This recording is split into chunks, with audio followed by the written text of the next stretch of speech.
Just remember, perfect love.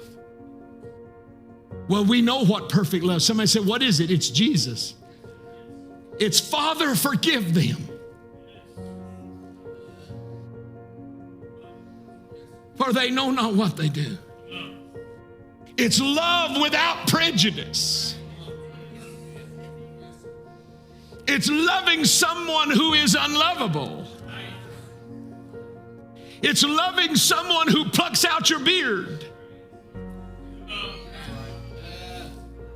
It's loving somebody who despitefully uses you. And it's not that old phony love. I love you anyway.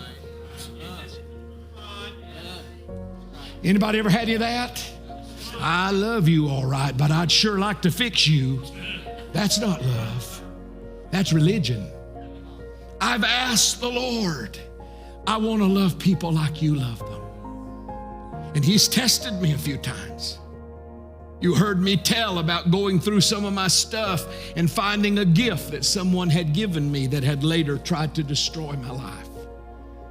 And I picked that gift up and I walked over to the trash can and I tossed it in, and I thanked God to be rid of those people in my life.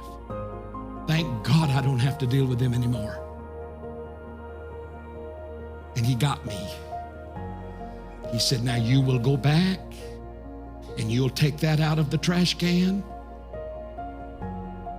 And I went over there and I picked it up out of the trash can. And if I would have dropped something I cared about, it would have smashed to 1,000 pieces.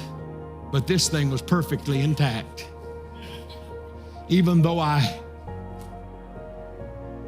had a little righteous indignation when I threw it away, it was just perfect.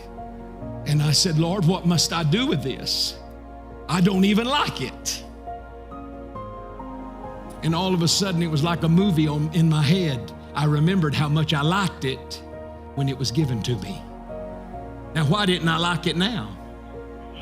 Because I was prejudiced. Prejudiced. Anybody hear me? I said, what must I do with it? I'm sure I can find a box for it. After all, it came out of a box. I'm sure I can find a box for it. And the Lord said, You will place it in a predominant spot on your desk, and you will look at it every day until you can pray for them like I would pray for them.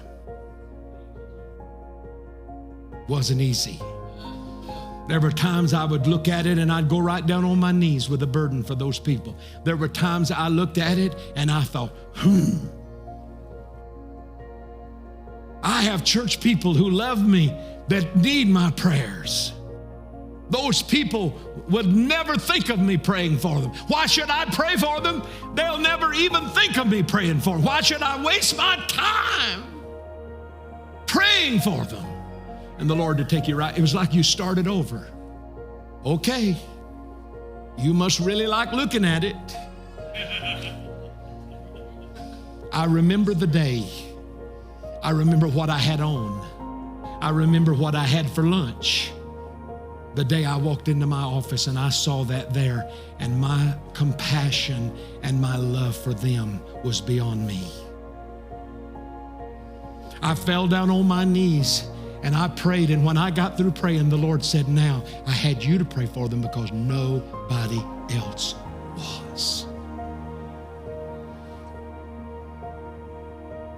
I know this. I know what it means to struggle with prejudice. You see, my problem is not racial.